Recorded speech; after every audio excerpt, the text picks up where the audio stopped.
బాగా రావడానికి కారణం చాలామంది వెనక పనిచేసిన వాళ్ళు ఉన్నారండి. So I would like to thank all the people who work for this Shashtipoorthi అండి, especially my production department, my direction department, camera department, art department, each and every person they worked hard అండి. తప్పకుండా మీకు ఈ cinema నచ్చుద్దని నేను అనుకుంటున్నాను. And ఇంత గొప్ప వాళ్ళతో పనిచేసే అవకాశం నాకు ఇచ్చిన మా రూపేష్ గారికి థ్యాంక్ యూ సో మచ్ అండి. And Rajendra Prasad sir, he's like ఒక టీచర్ పర్సనాలిటీ అండి ఆయన. అంటే ఏదైనా కావాలి, ఏదైనా చేయాలి అంటే ఒక టెక్స్ట్ బుక్ స్టెప్ లాగా ఆయన ఒక రెఫరెన్స్ అండి. So in the same way Archana గారు, so there is no need of speaking about her performance or anything. I'm very small. And ఈ షష్టిపూర్తికి పెద్ద కొడుకు ఎవరైనా ఉన్నారంటే అది మా చైతన్య ప్రసాద్ గారండి. ఎందు గురించి అంటే హీ స్టార్టెడ్ అవర్ ఫ్లో అండి, మా ఫ్లోని స్టార్ట్ చేసిన వ్యక్తి ఆయన.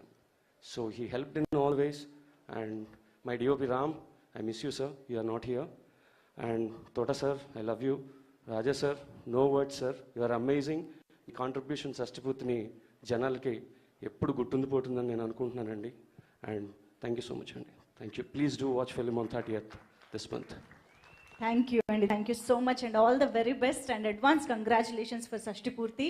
సో ఎస్, మరి ఇప్పటి వరకు మనం వేదిక పైన వింటూ ఉన్నాము, ఎన్ని పెద్ద పేర్లు మనం వింటున్నాము, ఎంతమంది టాలెంటెడ్ ఎంత ఎక్స్పీరియన్స్డ్ పీపుల్ కాంట్రిబ్యూషన్ ఈ సినిమాకి మన ముందు తీసుకొస్తున్నారో తెలుస్తోంది. సో ఒక ప్రొడ్యూసర్గా ఆ రేంజ్లో సక్సెస్ఫుల్గా ఈ సినిమా ఇస్తూనే ఇంకో వైపు స్క్రీన్ పైన కూడా లాయర్ గాను కొడుకు గాను అదరగొడుతున్నటువంటి మా హీరో రూపేష్ చౌదరి గారి మాటలు ఇప్పుడు వినేద్దాము. అందరికీ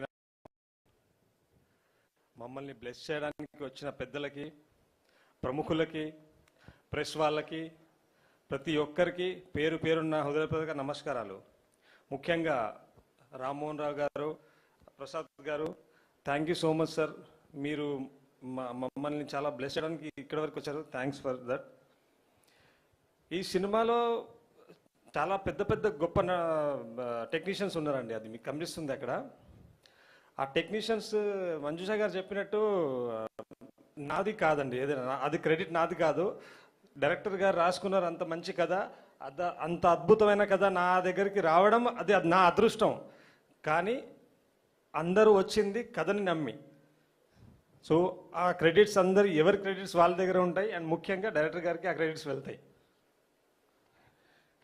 అండ్ రాజేంద్ర ప్రసాద్ గారు సార్, నేను ఎన్ని సినిమాలు చేస్తే అన్ని సినిమాల్లో మీతో చేయాలని నేను కోరుకుంటున్నాను సార్. ఈ సినిమాని, షష్టిపూర్తి సినిమాని ఈ రోజు వరకు సినిమా షూటింగ్ అయిపోయి సంవత్సరం అయింది, ఇప్పుడు రిలీజ్కి వచ్చింది. కానీ ఈ రోజు వరకు ఈ సినిమాని మీరు మీ భుజాల మీద వేసుకొని మోస్తున్నారు సార్. మీకు నేను జీవితాంతం రుణపడి ఉంటాను సార్. అండ్ అర్చనమ్మ గారు, అమ్మగారితో షూటింగ్లో ఎలా ఉండేదంటే, నాకు ఇంటికి వెళ్ళినప్పుడు తల్లిని చూడగానే ఎలాంటి ఫీలింగ్ వస్తుందో, ఇంటి నుంచి షూటింగ్కి వెళ్ళాలి అంటే సెట్లో మళ్ళీ నాకు ఇంకో తల్లిలాగా అనిపించేది. So thank you so much Archana madam, నాకు అంత కంఫర్ట్ ఇచ్చారు. Thanks you so much.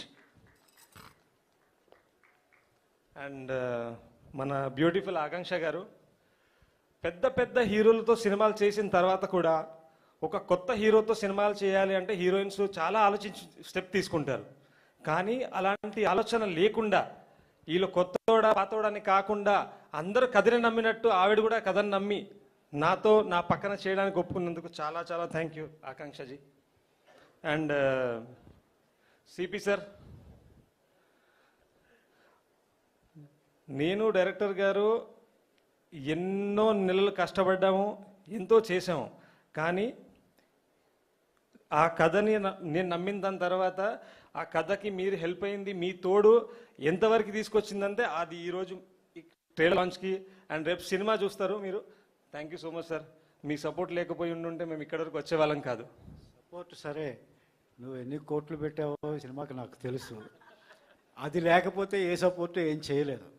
నమ్మి నువ్వు చాలా డబ్బు పెట్టావు.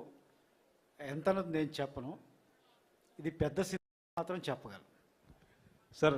ఆబ్వియస్లీ పెద్ద సినిమా, కానీ నేను నమ్మింది కథని. కథ బాగుంటే డబ్బు పక్కన పెట్టేసి కథని న్యాయం, ఆ కథకి ఎంత డబ్బు పెట్టాలో, ఆ కథకి ఎంత న్యాయం జరగాలో అనేది జరగాల్సిందే. లేదంటే అలాంటి కథలు చేయకూడదు. చిన్న కథ చేసుకోవాలి. మన దగ్గర బడ్జెట్ తక్కువ ఉంది అంటే చిన్న కథ చేయాలి. కానీ నేను కల్చర్ని, మన కల్చర్కి, మన ఫ్యామిలీ బాండ్స్కి సంబంధించిన కథ చేస్తున్నాం షష్ఠి పూర్తి. ఇలాంటి కథని నేను చిన్న స్కేల్లో చూపించలేను. రాజేంద్ర ప్రసాద్ గారు అయినా కూడా, అర్చనమ్మ గారు అయినా కూడా, టెక్నీషియన్స్ అయినా కూడా ఎందుకు అవసరం అంటే కథకి అది అవసరం. అలాంటి టైటిల్తో మేము వస్తున్నాము, అలాంటి కథతో వస్తున్నప్పుడు అలాంటి టెక్నీషియన్స్ అవసరము, అలాంటి కాస్ట్ అవసరం. సో బడ్జెట్ తప్పకుండా అవుతుంది. కానీ నాకు ఎటువంటి భయం లేదు. ఎంత బడ్జెట్ అయినా, ఎన్ని కోట్లు అయినా కూడా. రేపు సినిమా 30న వచ్చే శుక్రవారం రిలీజ్ ఉంది. నా డబ్బులు 2 రోజుల్లో తిరిగి వచ్చేస్తాయని నమ్ముతున్నాను.